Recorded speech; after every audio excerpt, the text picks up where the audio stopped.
propose qu'on commence. Très bien. Ouais, très bien. Bon. Bonjour à tous, merci d'être venus, d'avoir défilé transport. Donc aujourd'hui on va parler, c'était ce qui était en introduction, on va parler de Big Data et entreprise, et notamment des fantasmes et opportunités. L'idée c'est de faire un peu un scope de qu'est-ce que c'est que le Big Data, qu'est-ce qu'on peut en faire et qu'est-ce qu'on ne peut pas forcément en faire, ou quels sont les challenges aussi derrière le traitement de gros volumes de données. Donc avant de commencer, je vais me présenter. Donc, je suis Benjamin Beguer, actuellement CEO de Bootstart, donc une petite structure qui a bientôt 3 ans sur Lyon. On a créé Bootstart, donc moi j'ai un parcours à la base universitaire, donc j'ai fait une thèse en informatique à l'université de Nantes sur tout ce qui est extraction d'informations à partir du web. Donc en gros, prendre des données qui sont issues du web, qui ne sont pas du tout structurées. Donc on va parler de données non structurées et comment est-ce qu'on peut les renormaliser. Donc en utilisant, comme nous en être humain, quand on va sur Amazon, on voit que en fait un prix est un prix, un titre est un prix, un produit est un produit. Une machine ne le voit absolument pas, elle voit des espèces de codes, elle ne sait pas du tout ce que c'est. Donc la problématique là, c'était comment faire pour retraduire, pour que la machine comprenne ces données. Donc ça fait très longtemps que je travaille dans les données. Donc ça c'était mon sujet de thèse. Je suis encore resté quelques années dans les laboratoires de recherche, toujours sur des problématiques d'intégration de données. Donc intégration de données, c'est comment on fait communiquer différentes bases de données entre elles, qui ne sont pas forcément structurées de la même façon, comment on fait pour les transformer d'un modèle vers un autre, etc. Ensuite, j'ai quitté l'académie pour travailler plus dans l'édition de logiciels. Donc, j'ai travaillé chez un éditeur de logiciels pendant 4-5 ans. J'ai travaillé également dans les SS2I et depuis quelques années, donc, je gravite dans l'écosystème startup. J'ai monté une première startup qui n'a pas marché et puis depuis, j'ai remonté une autre startup. Donc, l'objectif de Bootstart, qui est aujourd'hui d'accompagner les entreprises petites, grandes, ou les porteurs de projets de start-up dans le développement de prototypes ou de plateformes basées notamment sur de la donnée. Et donc on a une équipe de ce qu'on appelle une équipe de data science que j'essaie de construire aujourd'hui. C'est une équipe avec un profil, des profils complets. Donc c'est pas simplement une tête qui va avoir toute la science dans sa tête, mais au contraire, une équipe de data science, pour moi, c'est une équipe qui va avoir différents profils, donc des programmeurs, qui va avoir des designers potentiellement aussi, qui va y avoir des statisticiens, qui va avoir des experts en apprentissage automatique, ou aussi des experts en moteur de recherche, parce qu'en fait, en gros, pour faire de la data science ou pour faire du big data, il faut de multiples compétences. Voilà. Donc on a une expertise là-dessus, on vend notre expertise. On a aussi une capacité de développer des plateformes. Donc là, dans un mode, on essaie de développer des plateformes dans un mode agile. Donc on parle beaucoup de POC ou de MVP. Donc POC, c'est Proof of Concept. Et l'idée, c'est de dire, j'ai une idée, je voudrais la tester, et on va essayer de développer rapidement une plateforme pour le faire. Et donc ça, c'est aussi ce qu'on fait, donc conception et prototypage. Voilà. Ça, c'est pour présenter notre activité. Voilà. Donc aujourd'hui, on va parler donc de Big Data. Donc comme on a dit en introduction, pour moi Big Data c'est quand même un buzzword, donc beaucoup de gens en parlent, et qui vient de quoi en fait? Qui vient du fait que depuis plusieurs années, en fait, on a toute la technologie qui s'améliore, on a des disques durs qui ont des capacités qui augmentent. Moi je me souviens que quand j'étais plus jeune, j'ai commencé l'informatique quand j'avais 12 ans, on travaillait avec des disquettes qui avaient quoi, 800 kilooctets, dessus on avait tout un système d'exploitation, on devait mettre la disquette pour démarrer la machine. Aujourd'hui on en est très loin. Voilà, donc on a détaillé des disques durs qui sont de l'ordre chez nous du téraoctet, donc c'était le rêve absolu. Donc voilà, et ça là-dessus, on collecte des masses et des masses et des masses de données, on verra après. On a la puissance de calcul des machines qui augmente incroyablement également. Et pareil, donc toutes les interactions qu'on fait aujourd'hui avec un smartphone, que ce soit de l'IoT, que ce soit en ligne, génèrent un volume d'informations qui sont aujourd'hui numérisées et qui donc créent un potentiel de choses qu'on peut faire avec. Parce qu'une fois que c'est digitalisé, on peut y des traitements informatiques, et derrière ces traitements informatiques peuvent nous faire sortir de la chose. Il y a également des progrès, pas mal de progrès en intelligence artificielle, notamment en machine learning, donc tout ce qui est apprentissage automatique, qui font que derrière tout ça, il y a plein d'opportunités. D'accord ? Cependant, aujourd'hui, on en est encore très loin de ce qu'on peut voir en science-fiction. On imagine, beaucoup de gens pensent qu'aujourd'hui Google c'est tout de nous, etc. Effectivement, ils ont de la donnée, ils peuvent savoir des choses sur nous, mais pour avoir cette information, il y a un certain travail à effectuer et c'est pas forcément immédiat. C'est pas un seul coup, il dit tiens, bonjour Google, vous devriez regarder ce bus-là, il est en train de faire telle ou telle chose. Voilà, c'est pas comme ça que ça marche, c'est à l'inverse. Moi, ce que j'aime bien, j'ai tendance à dire sur toute cette collection d'informations, aujourd'hui, le numérique va nous permettre de plus facilement et plus rapidement répondre à certaines questions. Demain, si on voulait savoir les activités de quelqu'un, on voulait le nuire, on pouvait très bien engager un détective et au bout d'un moment, le détective, il saura faire remonter des choses. Aujourd'hui, maintenant que c'est digitalisé, on a des outils qui vont nous permettre d'aller plus vite. D'accord, mais ne nous permettra pas forcément plus de choses.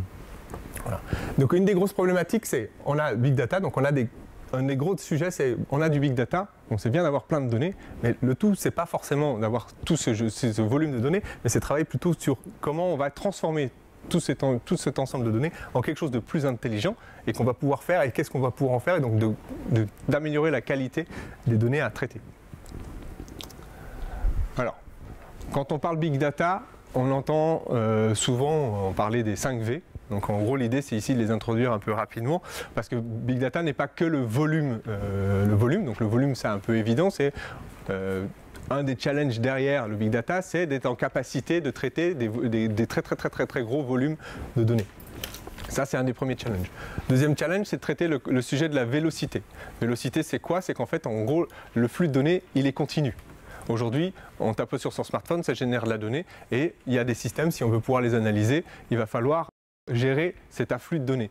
On parle de voitures autonomes aujourd'hui. Aujourd'hui, les voitures autonomes, c'est plein de capteurs. Donc, quand une voiture avance, eh ben, il y a tous ces capteurs et ils génèrent de la donnée. Il faut être en capacité de traiter cette donnée en temps et en heure. Pareil, hein, si on veut reprendre un exemple de météorologie, je peux très bien avoir beaucoup de données météorologiques. Si je mets un algorithme qui n'est pas suffisamment rapide et qui me fait une prédiction pour dans 3 jours pour la météo de demain, ben ça ne me servira pas à grand chose. Donc ça, c'est un des challenges derrière le Big Data aussi, c'est d'être en capacité d'ingérer rapidement un certain nombre de données. Après, il y a la problématique de variété de données. Là dehors, toutes les données ne se ressemblent pas. Ça peut très bien avoir un objet IoT qui va prendre des mesures en manière continue, donc mesure de température, mesure d'humidité, etc., qui va me générer, ça c'est un format de données. Après, il peut y avoir un autre format de données qui est plutôt de la donnée textuelle, comme genre les tweets effectués par les internautes, ou les posts sur Facebook, ou les nombres de pages web. Toutes ces données sont de type de variétés différentes. Donc selon ce qu'on va vouloir faire, il va falloir être en capacité de traiter cette variété de données. Donc ça, c'est plutôt des problématiques techniques. Ensuite, il y a la problématique de la valeur. Quelle est la valeur que je peux tirer de ces données? En fait, toutes les données, il faut que la valeur que je cherche à atteindre soit dans ces données. Si les données ne contiennent pas ce que je cherche à démontrer ou ce que je cherche à prédire, eh bien, je ne pourrai pas forcément en faire grand-chose. D'accord? Donc ça, c'est un des autres challenges, c'est de trouver les données qui contiennent et de quelles je puisse extraire la valeur qui m'intéresse. Ensuite, il y a la problématique de véracité. Donc c'est pas la problématique de véracité, c'est pas le tout d'avoir plein de données.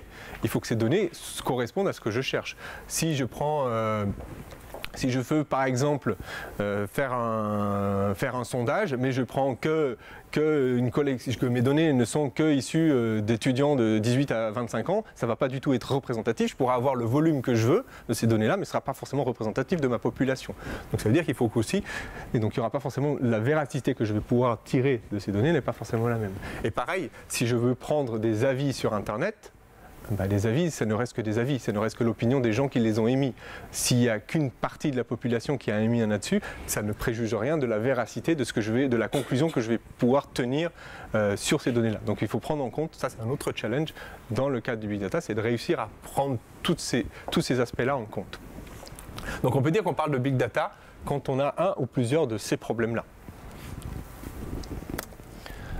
Alors, en termes de champ d'application, donc en entreprise, il y a 4 grands domaines, donc on peut essayer de les découper comme ça. Domaine d'application dans les entreprises, il y a tout ce qui est business intelligence, donc ça c'est un peu quel est l'objectif, j'ai des données, mon entreprise génère des données, j'ai des fichiers clients, j'ai de la facturation, j'ai mon CRM, j'ai pas mal d'informations qui sont dans mon entreprise et je veux pouvoir analyser ce qui se passe dans mon entreprise. Donc là c'est plutôt une solution de business intelligence qu'on va essayer de mettre en place. Là l'objectif c'est d'avoir des tableaux de bord de ce qui se passe dans mon entreprise. Et donc il y a des problématiques de collecte, il y a des problématiques de comment je fais pour gérer l'effet silo. Donc en fait les bases de données, ça c'est un gros problème aujourd'hui dans le traitement de la donnée, c'est que les bases de données, ben, dans une entreprise il y en a plusieurs, il n'y en a pas une seule. J'ai juste une petite structure comme la mienne, on a un système de facturation, on a un CRM, on a une boîte email, on a des Dropbox, on a du Google Drive et toutes ces données sont des informations qui concernent mon entreprise. Comment je fais pour engranger toute cette information et créer des dashboards pour que moi je puisse avoir une visibilité sur où en est mon entreprise. Donc ça, c'est plutôt business intelligence. Après, un des champs d'application, c'est de faire de l'analyse prédictive. Donc l'analyse prédictive, c'est-à-dire je prends des informations, je collecte des informations et je veux pouvoir essayer de prédire à partir de ces données, donc construire des modèles qui vont me dire ce qui va se passer demain à partir de ce que j'ai pu constater derrière. Donc ça, c'est tout le domaine de l'analyse prédictive.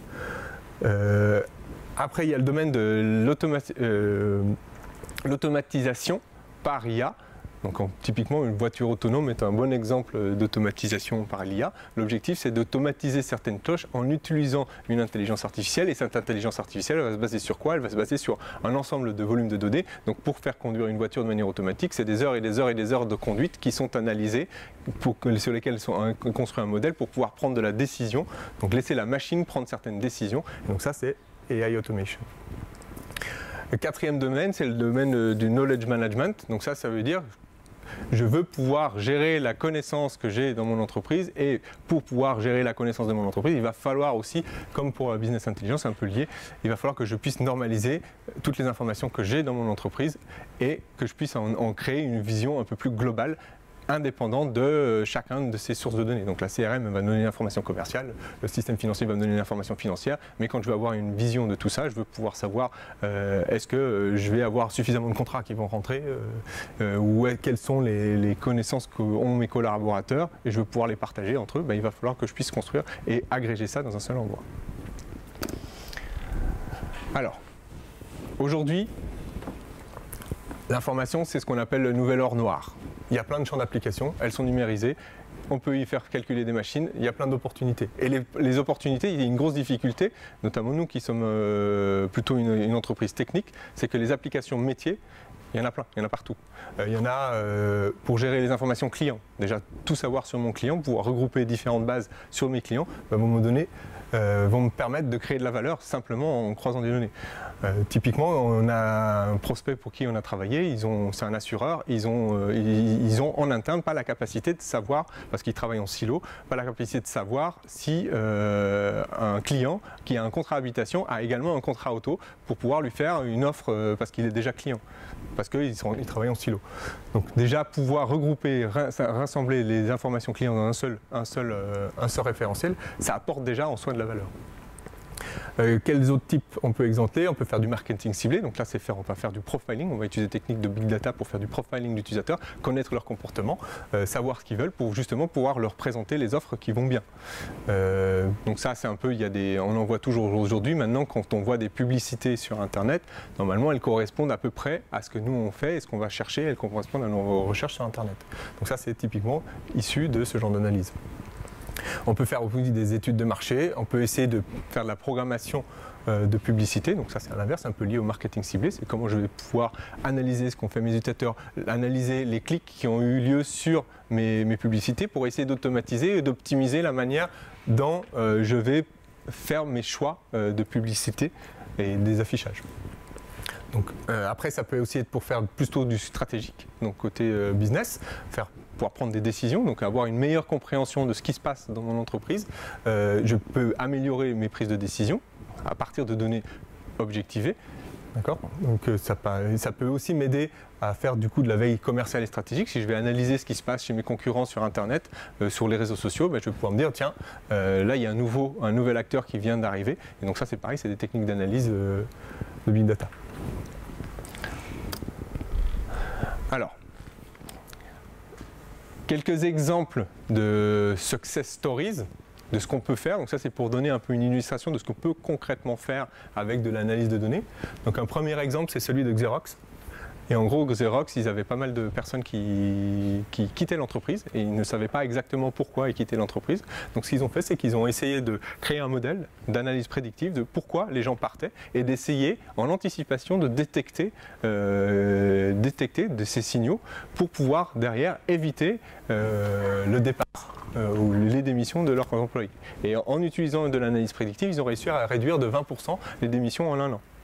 Parce qu'ils ont compris quels étaient les facteurs qui faisaient que les gens démissionnaient ou quels étaient les signaux qu'émettaient leurs employés avant de démissionner. Et du coup, en pouvant les détecter en amont, ils ont pu justement essayer de comprendre et puis de prendre un processus RH et derrière les conserver. Un autre exemple que vous connaissez peut-être, donc Netflix. Donc ça c'est Netflix, ils font de la recommandation automatique et personnalisée de contenu. Donc comment est-ce qu'il faut... Et ça c'est un truc qui est très connu dans les laboratoires de recherche. Alors pour une autre raison qui est assez intéressante, c'est qu'en fait ils ont voulu justement traiter sur de l'anonymisation de données. Ils ont lancé un challenge parmi les chercheurs pour essayer d'optimiser leur moteur de recommandation. Donc en gros l'idée de recommandation c'est je regarde certains films, je regarde certaines séries, je regarde certaines émissions et en fonction de ce que j'ai regardé, l'objectif de la recommandation c'est de me suggérer des choses que je n'ai pas vues qui pourraient m'intéresser. Ils ont soumis leurs données à des chercheurs et donc c'est pour ça qu'ils ont un des meilleurs algos, c'est qu'il y a des chercheurs qui ont réussi à trouver, donc ils ont pas mal lancé de contests. Et là où ils ont été connus dans le monde de la recherche, c'est parce qu'en fait ils avaient anonymisé les données, et en fait il y a des chercheurs qui ont réussi à désanonymiser les données et retrouver qui était derrière les différents films. Donc ça c'est aussi un des challenges assez intéressants, c'est de réussir à respecter la vie privée des gens en faisant de l'analyse. Et ben c'est pas forcément juste en anonymisant que ça suffit, parce qu'il y a des techniques de désanonymisation qui sont intéressantes. Mais quand même, une des applications, c'est de pouvoir faire de la recommandation. Donc ça marche pour Netflix, mais ça marche aussi pour n'importe quel type d'entreprise. J'ai des données sur mes utilisateurs, j'ai des données sur leurs usages, je peux envisager de mettre en place un moteur de recommandation qui va suggérer des contenus. Un autre exemple qui a été intéressant pour Parkeon. Donc en gros, Parkeon, c'est une société qui développe des parcs-mètres. Et en fait, ce qu'ils ont fait, c'est qu'ils avaient déjà leur business autour du parc-mètre, mais ils ont collecté ces informations sur les parcs-mètres, donc les différents taux d'utilisation, les différentes personnes qui viennent s'inscrire, etc. Ils ont collecté toutes ces informations-là et ils ont utilisé cette manne d'informations pour créer une vision statistique sur ce qui se passait et l'activité dans la ville. Et du coup, ils ont vendu ces services aux villes, ces données aux villes pour mieux comprendre comment étaient les flux de trafic, etc., de parking dans les sociétés. Donc ils ont réussi à créer un business annexe autour de l'exploitation des données de leur activité de base. Donc ça, c'est trois exemples un peu plus généraux. Donc nous, en particulier, on a aussi quelques petits exemples qu'on a mis en place avec certains de nos clients. Donc notamment, il y a une start-up, bon, malheureusement, comme beaucoup de start-up, elle a fini par arrêter. Voilà, mais ça, c'est une réalité de l'entrepreneuriat. Eux, c'était une plateforme de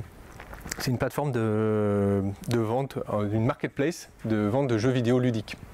Et donc en gros, ce qu'ils voulaient, c'est de pouvoir déterminer la valeur d'un jeu vidéo rétro. Donc en fait, ils vendaient du jeu vidéo rétro, donc les jeux pour NES, GameCube, les anciennes plateformes. Ils vendaient des consoles, ils vendaient des jeux. Et en fait, ils voulaient pouvoir estimer le prix. Et là, c'était un challenge qui était assez compliqué parce qu'estimer le prix d'une pièce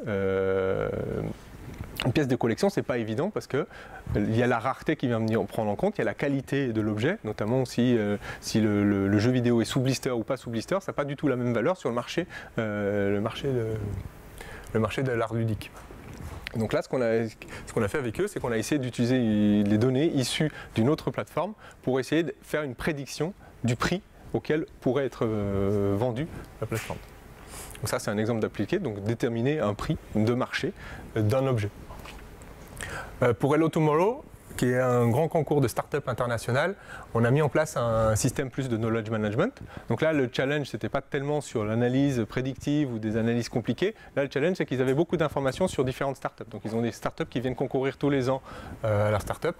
Et derrière, ils voulaient offrir aux investisseurs ou à leurs partenaires corporate l'opportunité de trouver des start-up dans lesquelles investir ou avec lesquelles travailler. Donc ce qu'on a monté pour eux, c'était une plateforme de knowledge management, de gestion de la connaissance de ces startups et de justement sur plein de critères et pouvoir croiser ces différents critères pour répondre à une demande assez précise. Donc grosso modo, avec une plateforme comme celle-là, un investisseur qui veut investir dans des startups biotechnologie qui ont déjà levé des fonds et qui sont basés en Australie, et ben, en 3 clics, ils ont trouvé les différentes startups qui correspondent à leurs critères. Parce que la donnée en amont a été nettoyée, a été mise au propre et a été indexée comme il faut. Dernier exemple d'application, c'est OptimizeMe. Je sais pas, il y a peut-être certains d'entre vous connaissent OptimizeMe. OptimizeMe, c'est une plateforme qui est une plateforme de SEO, donc de référencement naturel sur Internet. Donc en gros, chaque site web qui veut être trouvé par Google, eh ben, il a besoin de travailler son SEO pour pouvoir être visible par Google. Eh ben, cette plateforme-là aide à améliorer le référencement du site web dans sur Google ou sur les différents moteurs de recherche. Et pour eux, on a aidé à créer un outil qui était justement de déterminer. Donc il y a quelque chose chez Google qui est la base, c'est d'utiliser le champ sémantique d'un site. Donc grosso modo, si vous avez des contenus qui parlent d'un domaine similaire à celui recherché par l'internaute, eh ben, vous allez être mieux référencé que si vous parlez que du mot-clé et puis c'est tout. Donc c'est typiquement pour essayer d'éliminer les sites qui vont juste rajouter plein de fois le mot-clé. D'accord ? Donc il faut avoir du contenu autour qui respecte ce champ sémantique. Donc l'outil qui a été développé en analysant différents sites web concurrents, l'idée c'était de faire remonter les différents termes ou de mots-clés desquels il fallait parler dans son site web pour être mieux référencé par Google. Donc ça c'est un autre exemple de ce qu'on peut faire avec de l'analyse de données. Alors, Big Data c'est pas toujours un succès. Il y a aussi des fois des échecs. Donc là, on en a 4 assez flagrants. Je ne sais pas si vous connaissiez Google Flu Trends. Google Flu Trends, c'était une initiative de Google qui cherchait à prédire l'évolution d'une pandémie, donc dont la grippe, en fonction des recherches faites par les utilisateurs. Donc en gros, eux, ils ont accès à toutes les recherches faites par les utilisateurs au travers la planète. Et donc pendant un certain temps, ils étaient plutôt bons. Donc l'OMS mettait 3 jours pour avoir la même prédiction que eux, ils avaient en 1 jour. Donc ils arrivaient à savoir, bah, attention, la grippe, elle arrive en France. Parce que justement, ils avaient des recherches de mots-clés qui permettaient ça. Sauf que le problème, c'est qu'en 2013, bah, ils ont loupé une grosse épidémie de grippe. Et depuis, ils ont arrêté le service. Voilà. Alors, pourquoi? On ne sait pas exactement pourquoi, mais peut-être parce que justement les utilisateurs ont commencé à changer le vocabulaire, que le modèle il a été entraîné sur du vocabulaire passé, et le vocabulaire changeant, ben, le modèle il n'a pas été bon. Donc ça fait partie des challenges de la mise en place de solutions Big Data, il faut avoir les bonnes données au bon moment, au bon endroit. Facebook aussi, ils ont eu un petit souci. Au départ, ils avaient un safety check. Je ne sais pas, vous avez tous connu le safety check quand il y a eu malheureusement les attentats, pour savoir si une personne est pour rassurer ses proches. Et donc ils mettent en place ce système-là quand il y a un attentat. Et au bout d'un moment, il y a eu les pays du tiers-monde qui commençaient à faire remonter que ben, en fait, ouais, quand ça se passe à Londres, quand ça se passe à Paris, il y a le safety check, mais quand ça se passe chez nous, il n'y a plus le safety check. Donc pour répondre à ça, ils ont mis en place une IA qui va permettre de détecter automatiquement quand est-ce qu'il faut mettre en place le safety check. Sauf que le problème, c'est que cette IA, elle a mis, au moment donné où il y a eu une manifestation à Charlotte aux États-Unis, ben, le safety check s'est activé alors qu'il n'y avait pas vraiment d'attentat, il n'y avait pas vraiment de raison à ce que ce safety check soit activé. Donc, ça s'appelle un faux positif. Pareil, TAI, l'IA de Microsoft, donc ils ont lancé une IA qui devait apprendre et s'adapter au langage, et ce qui s'est passé, c'est qu'il y a quelques petits malins qui ont commencé à entraîner, qui ont compris comment fonctionnait l'IA qui était derrière, et commencé à l'entraîner, et du coup l'IA s'est mis à proférer des insultes racistes sur Internet, et du coup ils ont dû arrêter le service parce que ben, voilà, une IA n'est pas si intelligente que ça, elle n'a pas compris que ce n'est pas vraiment des propos qu'il faut tenir. Et tout récemment, pareil, donc on parle de voitures autonomes, c'est basé sur des modèles, elle apprend, les machines ne sont pas fiables. On a eu le premier accident mortel d'Uber qui a eu lieu il n'y a pas si longtemps que ça. Voilà. Alors, tout ça pour dire quoi? Donc ça veut dire qu'on peut faire des choses, on peut faire beaucoup de choses intéressantes avec du Big Data, on ne peut pas tout faire non plus. Il y a une des grosses problématiques, c'est de comprendre que en fait, il faut d'abord traiter ces données en amont. Voilà. Une des statistiques qui dit qu'il y a un data scientist passe 70% de son temps à nettoyer, structurer et voire aussi trouver la donnée. D'accord ? C'est pas le tout de collecter des données. Donc un des gros fantasmes, c'est je vais collecter plein de données, je vais mettre un super algo intelligent et derrière, ça va me sortir plein de trucs magiques. C'est pas comme ça que ça se passe dans la réalité. Dans la réalité, ça veut dire qu'en amont, il faut déjà savoir fixer qu'est-ce que je veux faire avec mes données. Quel est mon objectif? Qu'est-ce que je veux montrer? Qu'est-ce que je veux comprendre? Qu'est-ce que je veux savoir? Et donc pour ça, ça veut dire qu'il faut qu'ensuite, derrière, je collecte les données qui sont utiles et nécessaires pour pouvoir faire ça. Nous, on avait un prospect qui nous avait demandé, voilà, nous, on est dans la logistique, on travaille sur... on a des fournisseurs qui vont faire le transport des marchandises, voilà, et il y a certains fournisseurs, de temps en temps, ils nous plantent. Et on voudrait détecter quelle est la probabilité avec laquelle chacun de ces fournisseurs ont de nous planter ou pas. Les données qu'ils avaient, c'était leurs données à eux. Et leurs données à eux, c'est quoi? C'est les commandes passées, c'est principalement les commandes passées, qui est le dirigeant, etc. La raison pour laquelle un fournisseur va les planter ou pas est plus probablement contenu dans les données du fournisseur lui-même. Est-ce qu'il a eu des grosses commandes? Est-ce qu'il a une absence? Des données que n'avait pas notre client. Donc ça, on peut toujours essayer de vouloir prédire des choses, mais il faut aussi pour ça avoir les bonnes données. Voilà. Donc il faut avoir les bonnes données, donc il faut pouvoir les trouver. Il faut aussi pouvoir les nettoyer. Donc les données là-dehors, il y en a beaucoup, mais des fois elles sont pas très propres, des fois elles sont très peu structurées, et donc il faut réussir à les restructurer. Et donc le gros du travail dans cette problématique-là, c'est de nettoyer les données. Et peut-être pas très bonne nouvelle, c'est que la quantité de données non structurées grandit 15 fois plus vite que celles qui sont déjà structurées. Voilà. Donc ça veut dire que, en gros, les données que la machine ne maîtrise pas forcément, ou avec lesquelles on peut difficilement faire des calculs, elles grandissent plus vite. Donc notamment les tweets, les commentaires, etc. C'est du langage humain. Pour l'instant, la compréhension de la machine du langage humain, on en est encore très loin. On parle juste de la négation. Donc on met un tweet, on met un mot négatif dedans, la machine va avoir beaucoup de mal à comprendre que c'est une négation. L'ironie aussi, beaucoup avoir de mal. Pour l'instant, les machines, elles vont interpréter très bêtement ce qui se passe. Donc après, il y a toute cette problématique de structurer les données pour pouvoir les exploiter. Et ça, c'est un gros challenge. Alors, comment on fait pour avoir des données exploitables? Il y a plusieurs étapes. Donc, il y a ici quelques analogies. Donc aujourd'hui, ce qu'on fait, c'est que déjà, on va mettre en place ce qu'on appelle un data lake. Donc, on va collecter plein de données, on va tout jeter dans un lac. Voilà. Bon, ça, c'est un premier travail. Donc, collecter de la donnée, premier effort. Ensuite, derrière, il va falloir travailler cette donnée, donc la structurer, la normaliser, faire des choses avec, pour pouvoir justement la traiter. Donc ça, c'est plutôt l'analogie avec la mine. Derrière, il va falloir mélanger les données, les croiser, les interpréter.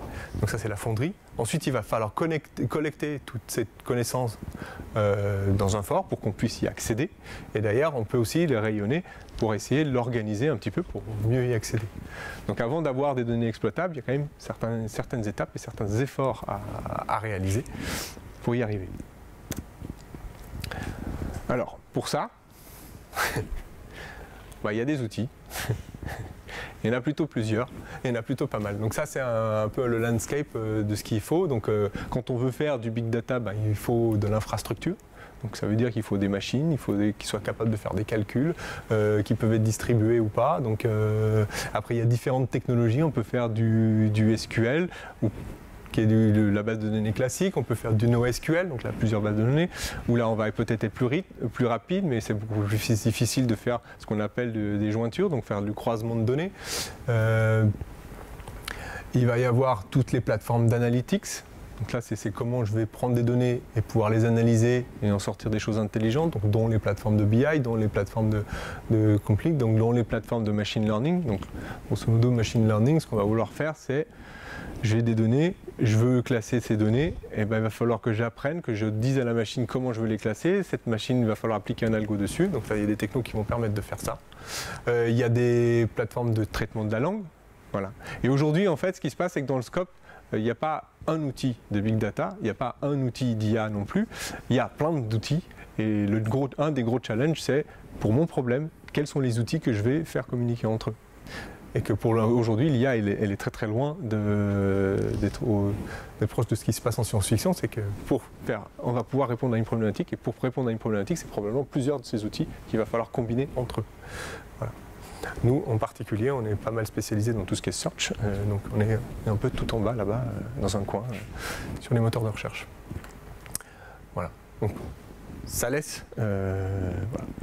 Donc, un des gros challenges aussi, c'est quand on veut mettre en place quelque chose, c'est quels sont les outils que je vais vouloir choisir.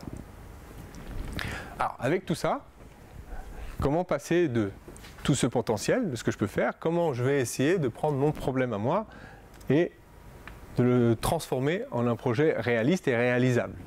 Voilà. Et c'est là-dessus que nous, on vient en tant qu'experts, c'est d'essayer d'accompagner dans ce genre de projet. Premièrement, en fait, un projet Big Data, ça veut dire qu'il faut qu'il y ait un objectif. Qu'est-ce que je veux faire ? Si on ne sait pas ce qu'on veut faire, il n'y aura pas de magie. Il y a beaucoup de gens qui s'attendent à dire on va tout mettre dedans et on verra bien ce que la machine nous sort. C'est pas comme ça que ça marche. C'est pas comme ça que ça marche. Il faut déjà avoir une idée de ce qu'on veut faire dire aux données et de ce qu'on veut savoir prouver, etc. Donc, est-ce que je veux chercher à améliorer mes ventes? Quels sont mes indices sur lesquels je peux travailler? Est-ce que je veux faire de la prédiction de prix? Est-ce que je veux faire du knowledge management, avoir accès facilement à un certain nombre de données? Les technologies et les processus qu'on va devoir mettre en place ne sont pas les mêmes. Il y aura toujours du nettoyage, il y aura toujours de la collecte, mais les algos derrière qu'on va utiliser ne seront pas forcément les mêmes. Ensuite, une des grandes questions, c'est pour faire ce que je veux faire, quelles sont les données dont je vais avoir besoin? Est-ce que je les ai? Est-ce que je les ai en quantité suffisante? Il y a beaucoup de projets qui viennent nous voir. Ouais, on voudrait faire de la prédiction de fertilité. On a un client qui vient me faire de la prédiction de fertilité. Voilà. Sauf qu'ils ont une centaine de patients pour l'instant. Avec 100 patients, statistiquement, on ne va pas faire grand-chose. Le statisticien va dire oui, c'est bien, mais ce n'est pas statistiquement significatif. Donc, à un moment donné, il faut qu'on ait les données, il faut qu'on sache quelles données. Donc, la question à se poser, c'est OK, quelles sont les données dont j'ai besoin et où est-ce que je peux aller les trouver et où est-ce que je peux aller les chercher? Voilà. Et donc, ça, c'est la deuxième question. Et là, on peut commencer à travailler. À partir du moment où on a des données, on peut commencer à travailler. Et après, c'est quelle technologie? Ça va aussi dépendre de l'objectif. Quelle technologie je vais mettre en place? Est-ce que je suis en train de traiter du texte? Est-ce que je suis en train de traiter de la donnée métrique? Ce ne sera pas forcément les solutions. Est-ce que j'ai vraiment beaucoup de volume? Donc, dans ce cas-là, il va falloir que je distribue. Ou est-ce que j'ai peu de volume, mais par contre qualifié et je veux faire des calculs compliqués? Donc, ça ne va pas être les mêmes technologies. Ensuite, derrière, donc, si je veux mettre en place un projet Big Data, il va falloir aussi avoir un peu de méthodologie. On ne va pas faire ça n'importe comment. Et donc la manière dont nous, on va essayer de procéder, c'est, dans un premier temps, essayer d'analyser l'opportunité. Est-ce qu'il y a vraiment une opportunité avec les données que j'ai, avec ce que je veux faire comme objectif? Est-ce qu'il y a une opportunité? Donc pour ça, il faut déjà avoir posé la question. Et une fois qu'on a la question, et qu'on a les données, c'est de savoir est-ce que ces données vont pouvoir répondre à la question. Donc ça peut nécessiter un peu d'analyse des données en amont. Ensuite, derrière, on va faire une étude des besoins. D'accord, on a des données, il y a une opportunité, ok, on pense qu'il y a une opportunité, mais là, maintenant, il faudra essayer de clarifier le besoin. Donc ça nécessite de faire une étude de besoin en amont, de savoir qu'est-ce qui va se passer, comment on va pouvoir faire pour faire ce traitement-là. Ensuite, plutôt que de se lancer tout de suite dans un gros processus, on achète plein de serveurs avec plein de calculateurs dessus et on installe. Donc ça nous arrive assez souvent. Les gens, ouais, on a plein de machines, on a mis du Apache Spark, on veut faire du Spark, on veut faire telle chose, et on a acheté les serveurs qui vont pour. Déjà, peut-être, essayons de faire un POC, essayons de voir que ce qu'on veut faire répond aux besoins et est-ce qu'on est capable de le faire. On le fait à petite échelle, sur un petit exemple, peut-être avec des technos qui sont beaucoup plus simples, et derrière de valider, oui, qu'effectivement on va pouvoir en sortir de la valeur. Ensuite derrière, une fois qu'on a vu qu'il y avait de la valeur, là on se met dans un processus de test, et de test que ça passe à l'échelle, et derrière, une fois qu'on a fini tout ça, on peut monter en puissance. Voilà. Alors, pour conclure un petit peu, donc différents cas d'application. On peut, pour une entreprise, augmenter ses revenus grâce à de l'analyse de données. C'est des choses ça peut être les objectifs, augmenter ses revenus. Donc ça peut être utiliser de l'analytics, que ce soit enrichir son CRM, que ce soit faire de la publicité programmatique. Il y a différentes façons, mais un des objectifs in fine, ça peut être d'augmenter ses revenus. J'analyse mes données, je comprends mieux mes clients, et comprendre mieux mes clients, je peux mieux cibler mes offres, je peux mieux cadrer mon offre, éliminer les produits qui ne marchent pas, garder les produits qui marchent bien, etc. Et derrière, augmenter mes revenus. Je peux également aussi travailler sur la diminution de mes coûts, d'accord, en comprenant mieux qu'est-ce qui fonctionne dans ma chaîne de production et qu'est-ce qui ne fonctionne pas. Et derrière, je vais pouvoir ajuster et du coup diminuer mes coûts de production. Et pareil, prendre des meilleures décisions en ayant une visibilité globale sur l'état de mon entreprise. Et forcément, de fait, je vais pouvoir prendre des meilleures décisions et derrière, de prendre des décisions aussi un petit peu objectivées plutôt qu'au petit doigt mouillé. Et d'avoir une approche stratégique. Voilà. Donc, merci pour votre attention. J'espère que ça a été assez clair et que vous avez... maintenant, c'est la place aux questions, avant de laisser la main à Sébastien pour vous présenter des cas un peu plus concrets. Tout d'abord, bravo pour cet exposé, moi, je trouve ça très intéressant. Dans la mesure où finalement le facteur clé de succès, c'est la quantité de données qualifiées. Est-ce que les systèmes d'information décisionnelle qui s'appuient sur des ERP type SAP ou autres, je prends par exemple Business Object couplé avec un bon SAP, s'appuyant sur une base unique, du coup, une base souvent qualifiée, pouvant aller se connecter sur d'autres sources externes, est-ce que ça n'épuise pas finalement la problématique de des smart data en entreprise?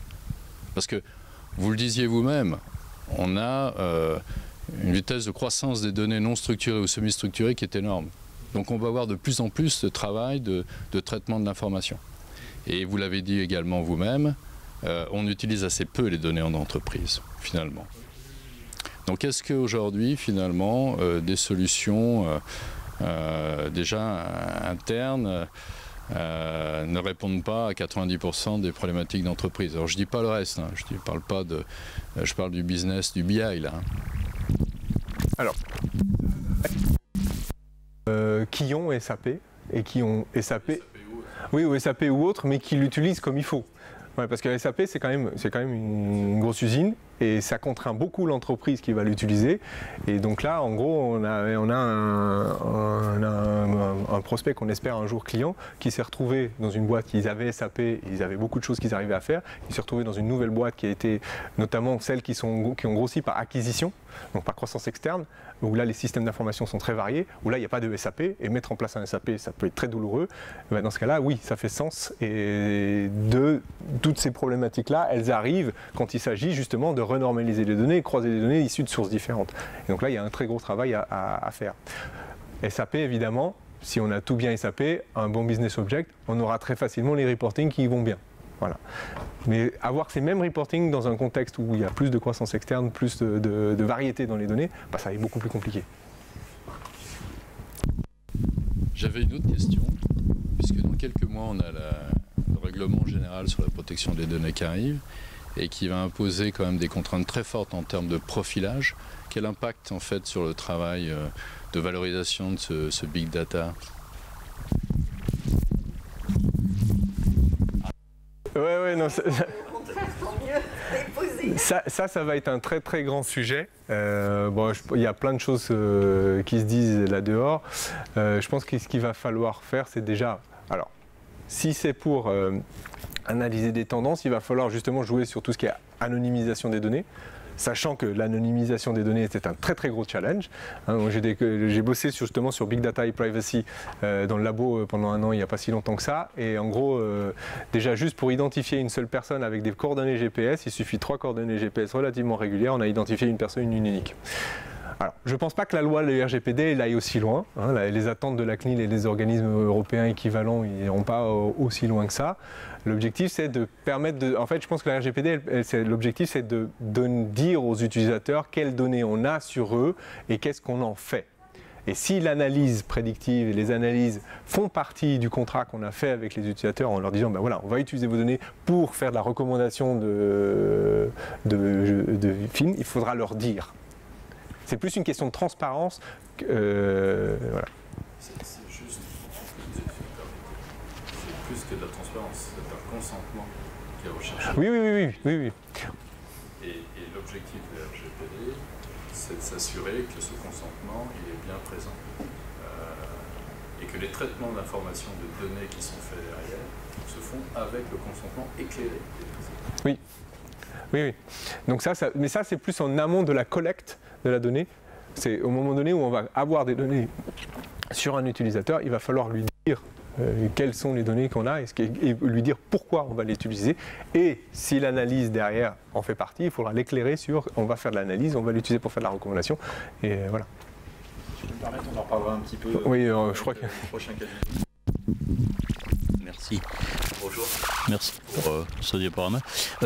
Moi, je rencontre pas mal de startups, de créateurs, domaine que vous connaissez bien, et puis qui me disent les données qu'on génère avec nos objets connectés, etc., ont de la valeur. Ces données, on va pouvoir les vendre. Alors ma question, c'est de savoir à qui, combien, enfin, est-ce qu'il y a un marché de la donnée, en quelque sorte, pour un créateur, par exemple, de start-up, d'objets connectés, qui va générer de la donnée? Peut-être, mais peut-être pas, ça dépend de la donnée qui est collectée. Et ça dépend de sa qualité, ça dépend de si ça va dépendre. À qui parce que c'est la question. À qui? Typiquement, là, les données de parc-mètre, elles étaient vendues aux villes parce qu'elles avaient un intérêt à connaître les mouvements de trafic. Voilà, donc la ville avait un intérêt. Il faut qu'il y ait quelqu'un qui ait un intérêt. Oui, voilà. Donc s'il n'y a personne qui a d'intérêt à collecter ces données, les données, oui, c'est très bien. C'était pour répondre un peu aux articles qu'on voit dans la presse, ou les données haute la valeur, etc. Et non, ouais. je me disais, est-ce que quelque part, il y a une bourse aujourd'hui? Il y a des bourses. Alors, il y a par contre, il y a des services qui se montent pour acheter de la donnée. Il y en a un qui s'appelle, qui est très riche d'ailleurs, notamment il y a pas mal de open data qui commencent à s'ouvrir, des gens qui vendent de l'open data. Et là, oui, il y a des marchés, pour ça. Je connais plus exactement les noms, mais. Je vous propose qu'on poursuive la séance de questions à la fin. Ouais, très bien. Sébastien Thomas et autour d'un verre de café.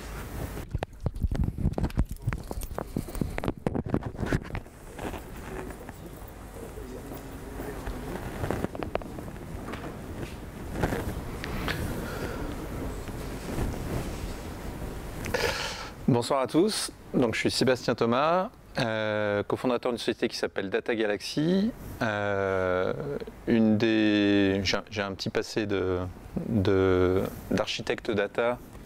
Maintenant je suis moins dans la manipulation de la donnée que dans l'entrepreneuriat avec la création donc, de Data Galaxy.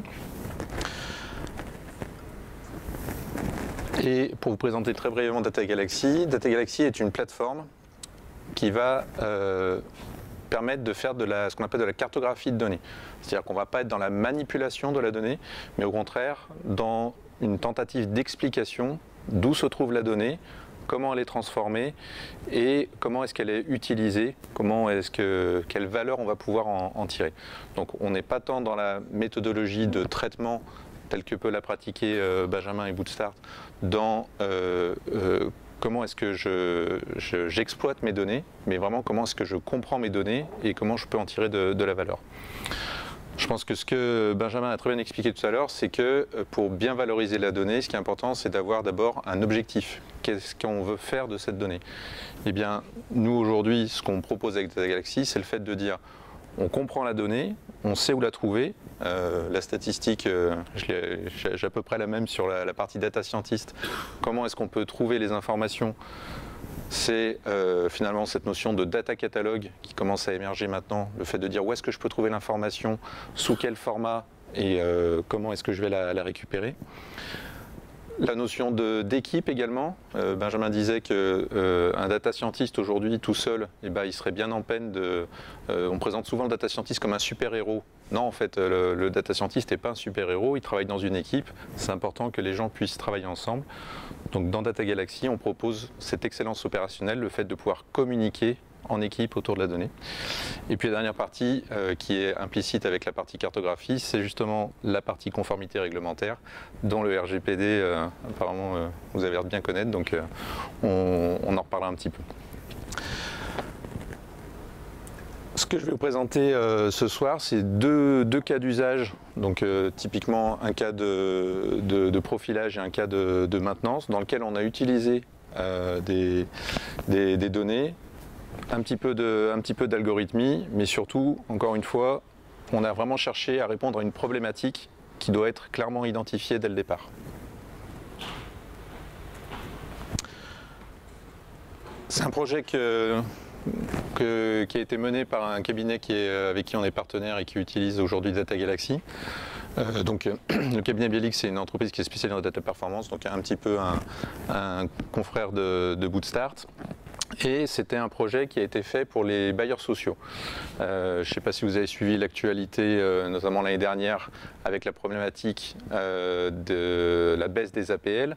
Il a été demandé aux bailleurs sociaux de faire un effort en termes de prix et donc d'augmenter forcément leur rentabilité, en tout cas de conserver un niveau de rentabilité équivalent en faisant bénéficier leurs locataires d'une baisse de prix des loyers.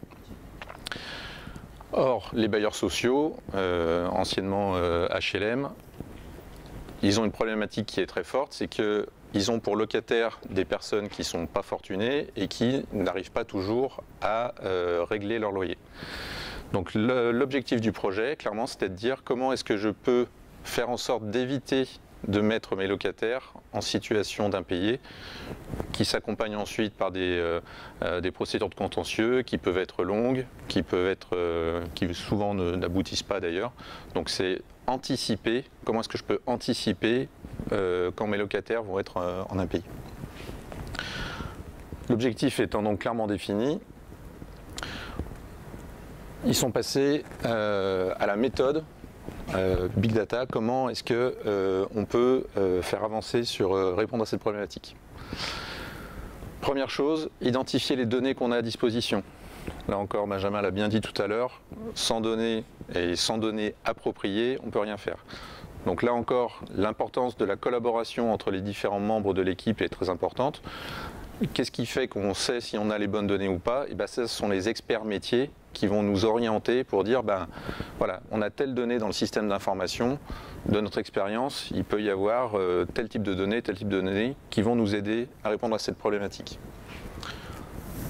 Dans le cas des bailleurs sociaux, on a d'abord des informations sur les locataires, par exemple sa situation familiale. On peut avoir des familles monoparentales, des familles parentales avec plusieurs enfants, des familles recomposées, de 0 à n enfants. Donc ça, ce sont des informations qu'on peut récupérer. Il y a également toutes les informations de revenus.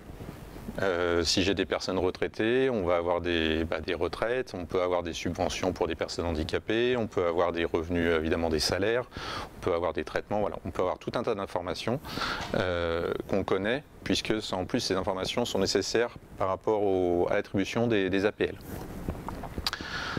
On a également la manière dont les personnes vont s'affranchir du loyer. Donc il y a une partie qui est souvent prise en charge par les APL justement. Ensuite on peut dire soit mon loyer je le règle par prélèvement, je le règle par chèque.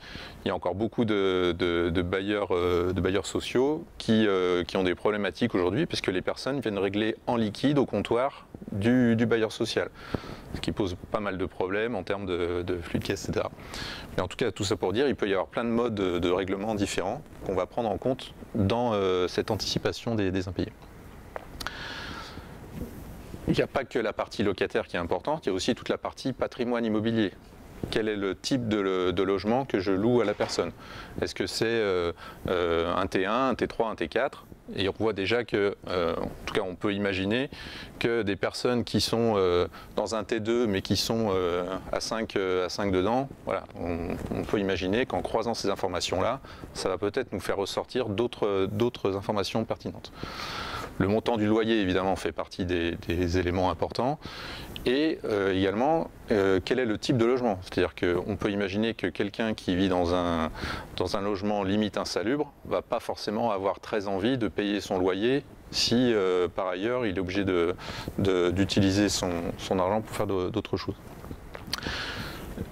Et de manière un peu plus générale, également le quartier. Est-ce que si jamais il se passe des éléments d'insécurité à un certain endroit, là où je réside, voilà, potentiellement il va y avoir une baisse de la motivation, on va dire, pour payer. Et autre fait très important par rapport à tout ça, c'est que ces données-là ne sont pas statiques. En fait, là où on va pouvoir tirer des informations, c'est aussi dans les changements. Par exemple, et ça c'est vrai, par exemple, j'avais travaillé il y a déjà quelques années pour une banque qui se posait des questions pareil en termes de changement. Un changement de mode de règlement, par exemple, quelqu'un qui vous dit moi j'étais en prélèvement et désormais je souhaite passer en mode chèque. Voilà, on peut se dire à quelle fin? Est-ce que c'est parce qu'il anticipe une baisse de ses revenus, etc. Donc toutes ces informations-là sont à prendre en compte de manière complètement dynamique dans l'acquisition des données. La deuxième partie, à partir de ces données-là, va consister à réaliser un modèle. Pascal le disait en introduction, je ne suis pas forcément un grand statisticien, donc je ne serai pas capable de vous expliquer toute la conception qui a été faite autour de ce modèle-là. Ce qui est important en tout cas, c'est de dire que on n'est pas dans une logique qui est au départ très déterministe. C'est-à-dire qu'il va falloir beaucoup essayer, il va falloir beaucoup se tromper, et il va falloir tester sur beaucoup de jeux de données. C'est-à-dire qu'un modèle, ce n'est pas une solution en soi qu'on met comme ça. Encore une fois, ce n'est pas le mythe du data scientist qui arrive, hop, j'ai ma solution, vous l'implémentez, c'est terminé. Non, en fait, on fait un modèle, on l'entraîne. Premier jeu de données, les résultats ne sont pas très satisfaisants. On tourne un petit tour de vis sur le modèle, on fait un deuxième jeu de données, ah les résultats sont un peu meilleurs, etc. Donc on va être un peu sur une approche un peu itérative pour arriver au meilleur modèle qui va donner les meilleurs résultats qu'on aura donc entraîné, et à la fin en jouant sur un jeu de données de vérification pour s'assurer que notre modèle est bien pertinent. Quand on a le bon modèle, et bien évidemment l'objectif ensuite c'est de dire comment est-ce qu'on va l'exploiter. Donc là, c'est un exemple de clusterisation qui a été faite par rapport à des locataires. Donc aujourd'hui, il y a trois types de démarches qui ont été pris en compte par rapport à cet objectif de réduction des impayés. Le premier, c'est de dire on est dans le cadre d'un accompagnement renforcé, c'est-à-dire qu'on va prendre contact avec la personne et on va essayer de trouver avec elle des solutions qui peuvent être des étalements de loyer, qui peuvent être la possibilité éventuellement de relocation, de compréhension pourquoi est-ce que toutes ces choses vont moins bien. Et donc là, c'est une première partie qui a été donc ce qu'on appelle clusterisée en fait en trois parties. Donc cette partie-là fait évidemment l'objet d'une attention forte des bailleurs sociaux. Une deuxième partie qui sont une population encore à risque, qui est la partie prise de contact, où là on dit bah oui en fait ceux-ci sont susceptibles d'évoluer vers un cas ou vers l'autre, donc on peut quand même commencer à prendre contact avec ce locataire pour éviter que de plus en plus il se dirige vers la zone grise. Et enfin, une certaine population qui, elle, a priori, a zéro risque d'avoir des problèmes de main d'impayés. Donc cette partie-là, évidemment, on ne fait rien et on n'aura pas d'action spécifique sur cette population.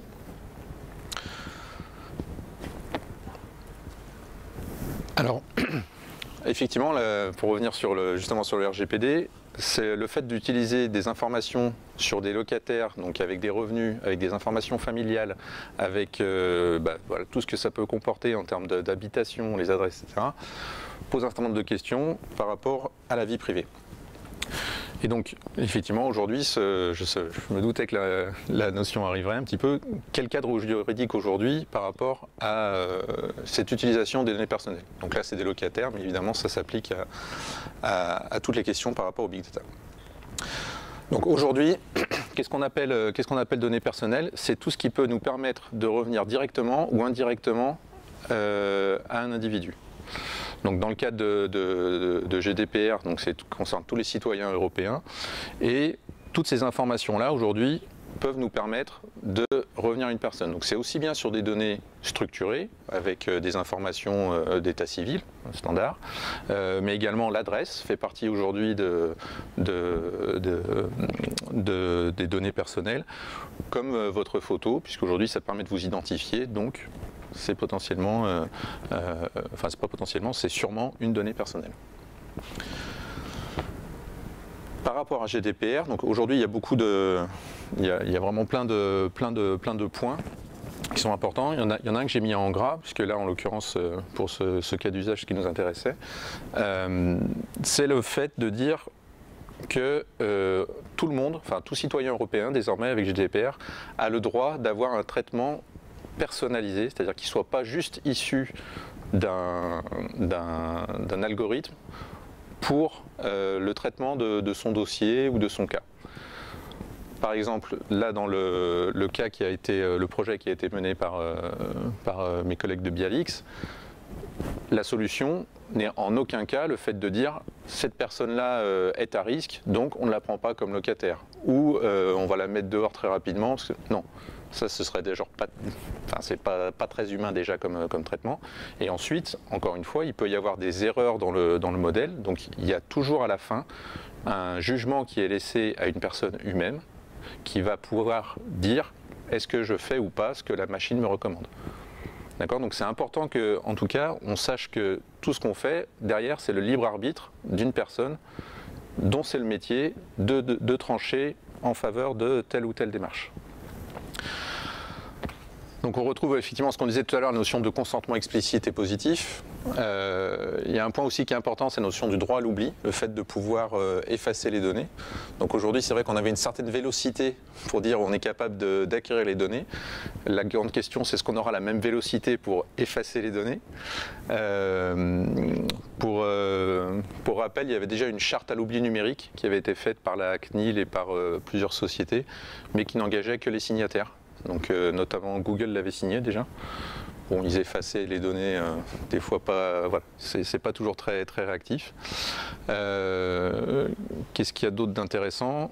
Le fait de dire que toutes ces problématiques de confidentialité et de données personnelles sont obligatoires donc, pour toutes les entreprises qui ont affaire avec des données personnelles.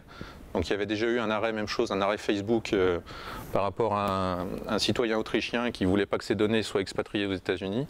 Ça, désormais, en fait, à partir du moment où vous avez les données d'un citoyen européen dans vos données, vous êtes sous le coup de GDPR. Et ce qui est important et qui commence à stresser pas mal d'entreprises, c'est qu'il y a des sanctions qui sont assez importantes, puisque directement liées au chiffre d'affaires mondial de l'entreprise. Donc 4%, si vous êtes comme nous des jeunes startups, ça ne vous impressionnera pas. Par contre, quand vous êtes des Google, des Facebook, voilà. D'ailleurs, je ne sais pas si vous avez suivi aux informations le scandale Cambridge Analytica là, qui est en train de frapper Facebook. Il se trouve que il n'y a pas que des citoyens américains, il y a aussi des citoyens européens dedans. Donc ça commence à faire parler. Voilà, donc on pourra rediscuter après évidemment de GDPR. Un deuxième cas d'usage que je voulais vous présenter, c'était sur une problématique de maintenance donc, industrielle. Et c'est un projet qui a eu lieu chez Enedis pour qui j'ai pas mal travaillé. Vous avez peut-être entendu parler du projet Linky, qui est le remplacement des 35 millions de compteurs en France. Pour faire simple, Linky, c'est un objet connecté, d'accord? Donc on est dans l'IoT. Pour vous présenter le cas d'usage, je suis obligé de vous expliquer un petit peu comment ça fonctionne. Donc aujourd'hui, les compteurs qui sont déployés chez tous les particuliers sont donc les petits compteurs verts, les compteurs Linky. Ils sont tous rattachés à un transformateur dans lequel on a placé un PC qu'on appelle un concentrateur et qui en fait communique par courant porteur avec tous les compteurs Linky de ce qu'on appelle sa grappe. D'accord? Donc ici on a une grappe de compteurs Linky qui va discuter avec un PC et ce PC en fait va avoir une carte GPRS qui permet de discuter avec le système d'information d'Enedis, anciennement ERDF. Et donc on a constitué ce qu'on appelle une chaîne communicante entre un objet, enfin un compteur, le concentrateur et le système de supervision qui est localisé dans le système d'information. À nouveau, un objectif très clair, comprendre comment est-ce qu'on peut améliorer le taux de transmission des informations entre le compteur et le système d'information. Donc sur l'intégralité de la chaîne, est-ce qu'il y a aujourd'hui des maillons faibles qu'on pourrait renforcer pour améliorer ce taux de transmission des informations? Donc un cas très concret et un objectif à nouveau très clair, indispensable pour pouvoir dérouler ensuite la méthode. Là encore, besoin des experts métiers, compréhension de la chaîne communicante pour dire quelles sont les informations disponibles. Et là en l'occurrence, elles sont vraiment très nombreuses. On a d'abord toutes les informations qui sont issues du système d'information géographique, qui vont nous donner les informations. Quand vous avez de chez vous au concentrateur, enfin au transformateur le plus proche, vous pouvez passer par plusieurs ce qu'on appelle tronçons. Donc il y a tout un cheminement qui est fait par les câbles électriques. Ils suivent tous un réseau, ils peuvent être sujets à des problématiques, je ne sais pas, des orages, peut-être d'autres transformateurs, il peut y avoir du bruit sur la ligne, comme on dit. Donc voilà, toutes ces informations en termes de SIG sont primordiales pour comprendre, même ne serait-ce que la distance entre le compteur et le PC. On a toutes les informations aussi de ce qu'on appelle la GMAO, donc la gestion de la maintenance assistée par ordinateur. Là, c'est toutes les informations qui concernent le matériel. Tous les compteurs Linky ne sont pas les mêmes. Aujourd'hui, je crois qu'il y avait 7 constructeurs qui pouvaient fournir des objets. Chaque objet est lui-même constitué de plusieurs composants qui vont avoir des caractéristiques différentes, qui pourraient être soumises à un bug, etc.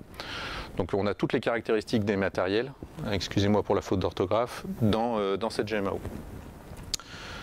Ensuite, on a tout ce qui concerne les logs des équipements. Comme on est sur des objets communicants, et qui sont des objets connectés, chacun a ses propres informations. Est-ce que j'ai une défaillance sur tel objet? Comment je me suis comporté? À quelle heure je me suis réveillé, etc. Toutes ces informations sont des logs, donc ce sont des fichiers un peu techniques et qu'on est capable de récupérer pour les analyser. Pardon. Et enfin, on a aussi les logs du réseau WAN, c'est-à-dire le réseau GPRS, entre le concentrateur et le SI, puisqu'on passe par des antennes relais. Donc si je suis situé à tel endroit par rapport à l'antenne relais, peut-être que j'ai eu une panne chez mon opérateur mobile. Voilà.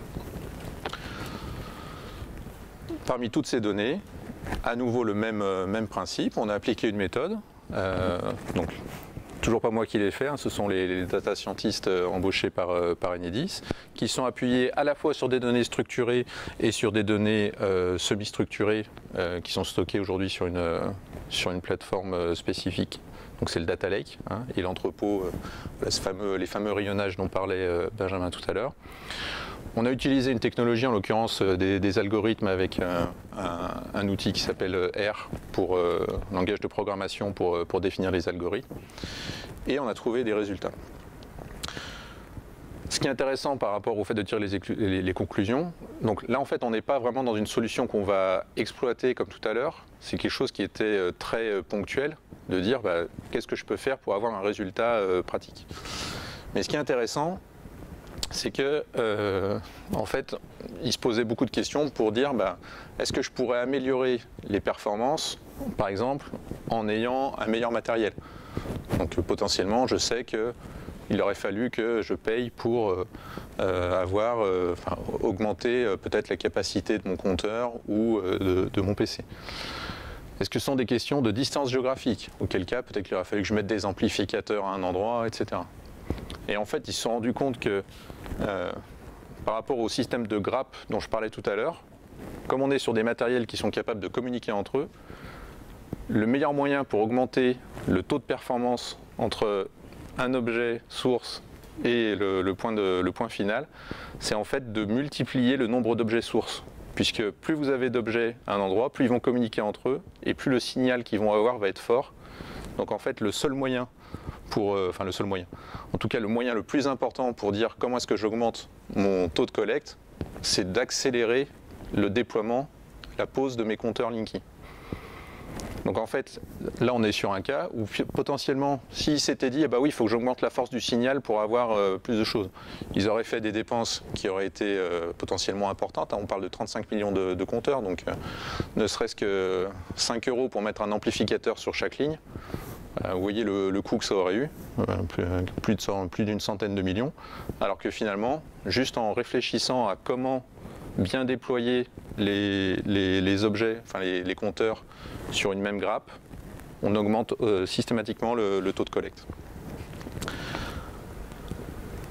Donc du coup, ça a eu un impact forcément sur le choix d'investissement et un gain très important. Donc là encore, objectif clair au départ, qu'est-ce que je veux faire? Et à la fin, je retire un coût. C'est exactement, là on est encore finalement dans les deux cas d'usage. Hein.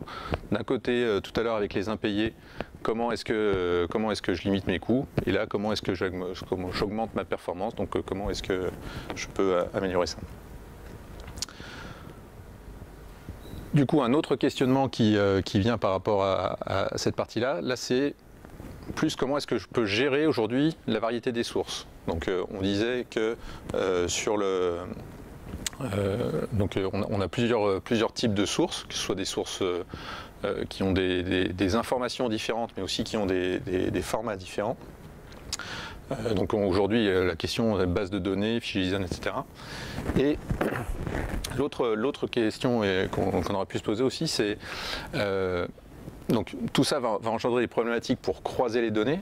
Comment est-ce que je fais pour croiser, par exemple, est-ce que je sais si je suis capable de relier l'emplacement où se trouve mon compteur avec le numéro de série qui va du coup me permettre de croiser les informations entre les caractéristiques et la distance entre différents objets.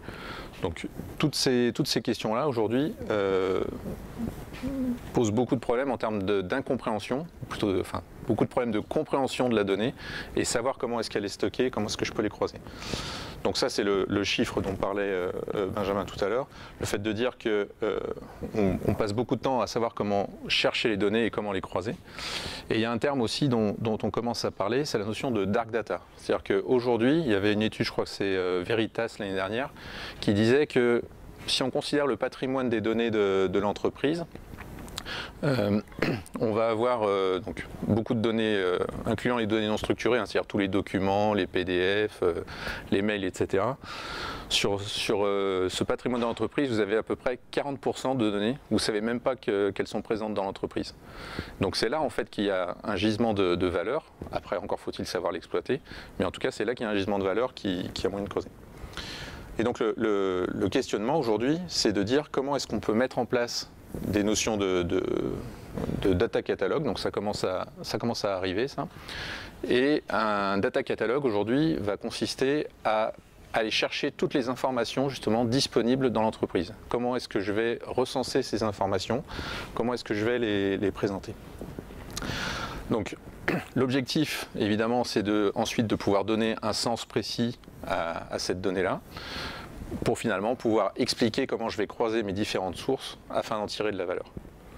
Donc là aujourd'hui sur ce cas d'usage-là, il y a vraiment un gros travail qui avait été fait pour croiser les données des différentes sources et pouvoir comprendre comment arriver à ce résultat-là, où finalement voilà, on a pu s'assurer que en croisant toutes ces données, la solution en fait était encore une raison annexe qui était cette fameuse histoire de déploiement. Voilà pour les cas d'usage. Je ne sais pas si vous avez des questions. Je n'ai pas fait attention à l'heure, j'espère que je ne suis pas trop débordé.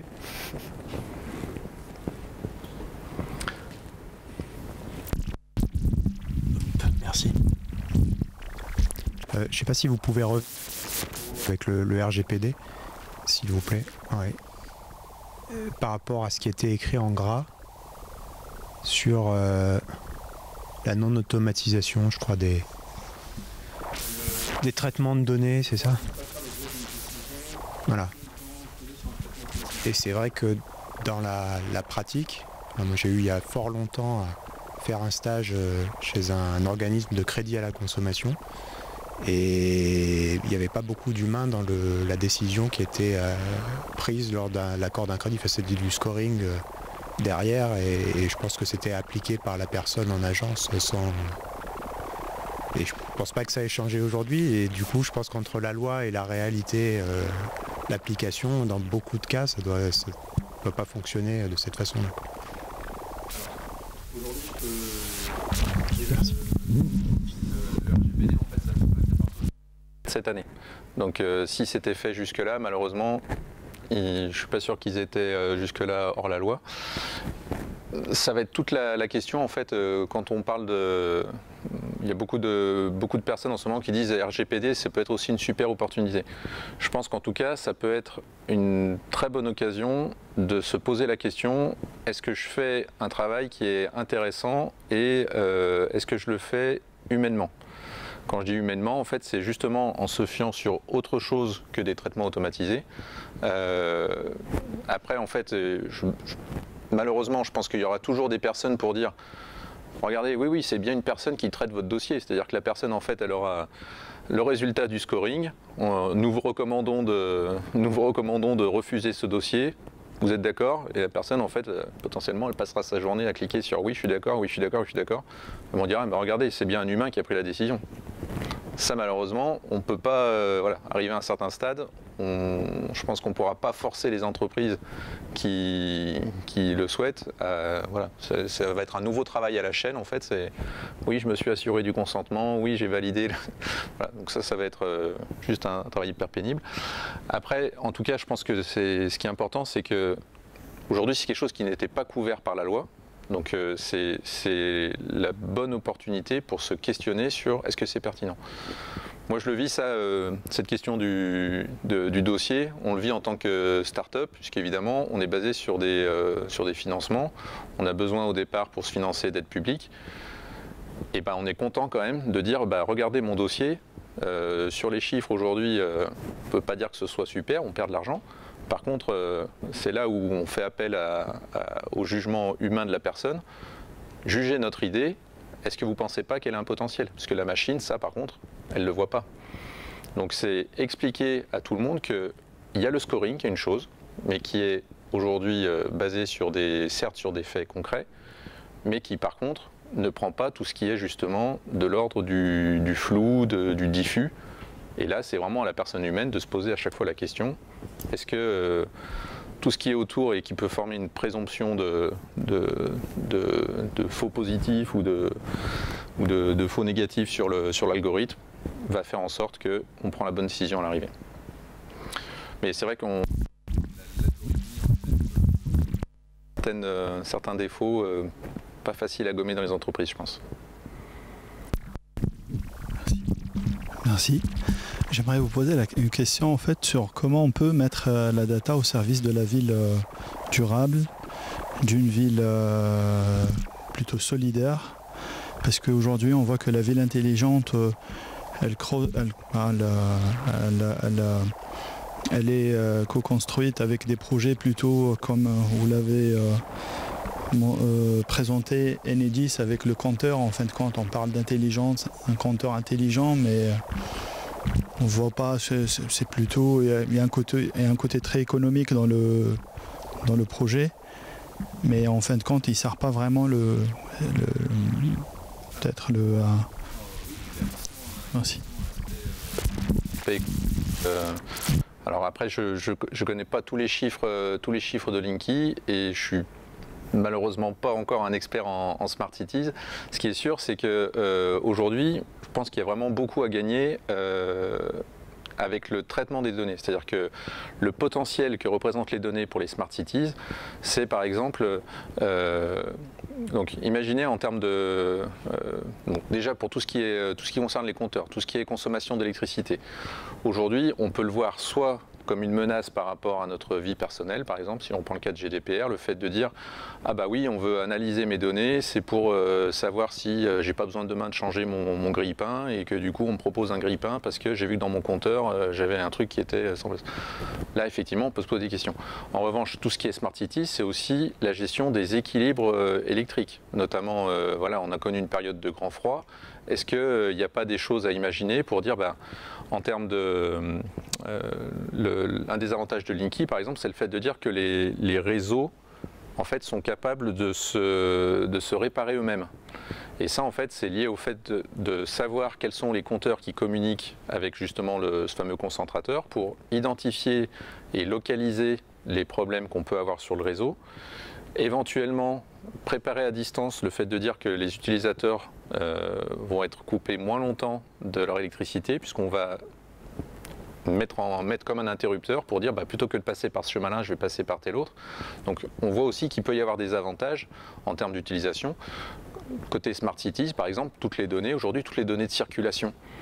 Demain, tout le monde dit, avec les voitures autonomes, on fait en sorte que les personnes s'arrêtent vraiment au feu rouge pour laisser la circulation et ne viennent pas bloquer le carrefour. Enfin, je ne sais pas si vous êtes véhiculé ou pas, mais aujourd'hui, en termes de... ça serait un gain pour le coup écologique, parce qu'aujourd'hui, toutes les voitures qui circulent, voilà, ça produit quand même beaucoup.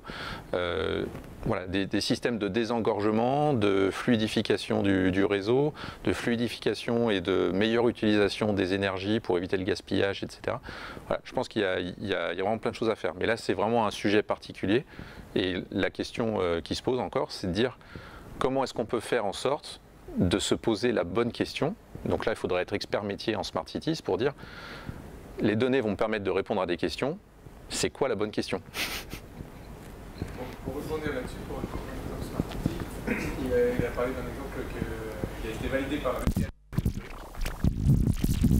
il parlait de l'ETHZ de Zurich, qui a fait une étude justement sur le contrôle des feux. De route. Et ils ont réussi à diminuer de 30% ils ont réussi à fluidifier le trafic de 30% et diminuer aussi pareil la pollution en laissant un système automatique gérer les feux tricolores. Donc c'est des genres de choses qu'on peut faire.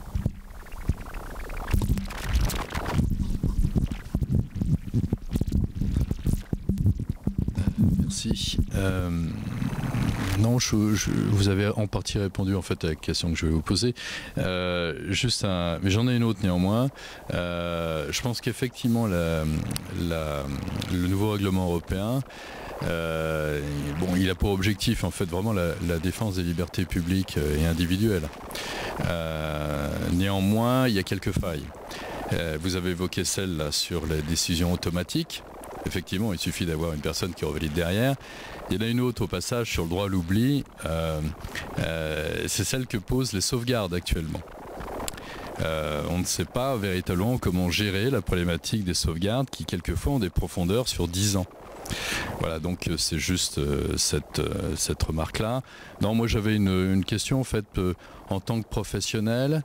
Vous travaillez finalement avec des données plutôt liées à l'open data d'un côté, de l'autre avec des données qui ont un caractère personnel. Ces deux mouvements donnés par la même Europe, est-ce qu'il n'y a pas une forme d'un peu d'opposition, voire de contradiction dans ces deux mouvements-là? Est-ce que vous ne le ressentez pas?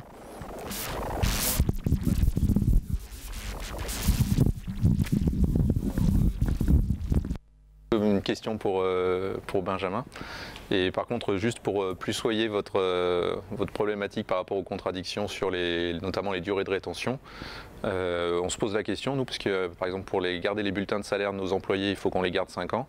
Là où normalement les données personnelles, on devrait normalement les supprimer au bout de 3 ans. Donc voilà, typiquement, je pense qu'il va y avoir quelques contradictions comme ça entre les lois, notamment les lois nationales et cette loi européenne. Il va falloir qu'on trouve ou qu'on nous dise comment faire.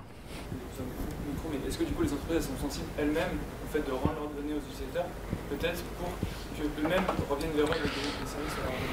C'est en fait ce qui est sûr aujourd'hui, c'est que je pense 80% des entreprises ne sont pas prêtes, déjà ne sont pas prêtes au RGPD. Il y a les statistiques aujourd'hui, enfin tous les sondages qui ont été faits montrent que les entreprises, ce qu'il faut imaginer, c'est que le système d'information d'une entreprise aujourd'hui, c'est un plat de spaghettis et vous avez entre les fichiers Excel qui sont gérés, transmis par la compta pour faire un tableau de bord, tous les flux, même gérés par le SI.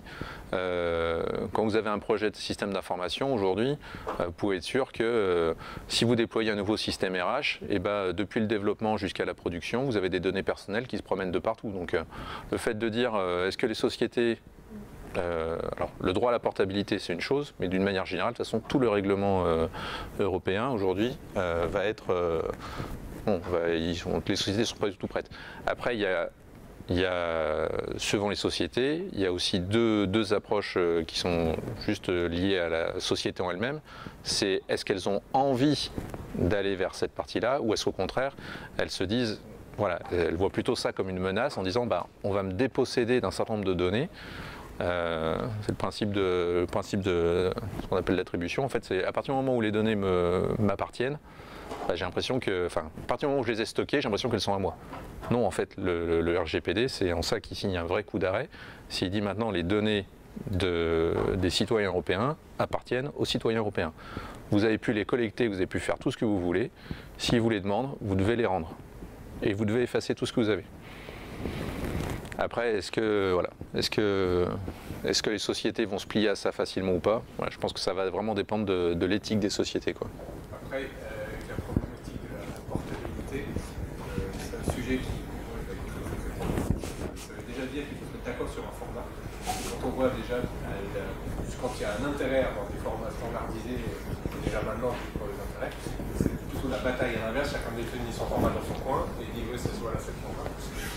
Pour avoir de la portabilité, il faut que le format soit standardisé quelque part. Donc qui standardise, qui formalise. Quand on voit le temps que ça a mis pour que juste des navigateurs internet se mettent d'accord sur l'interprétation du HTML pour que les pages web soient rendues de la même façon, mais encore fait pas, c'est clair sur chacun des navigateurs. Ça, je pense qu'il y a beaucoup de choses. Je vous propose qu'on poursuive les discussions autour d'un verre. Merci pour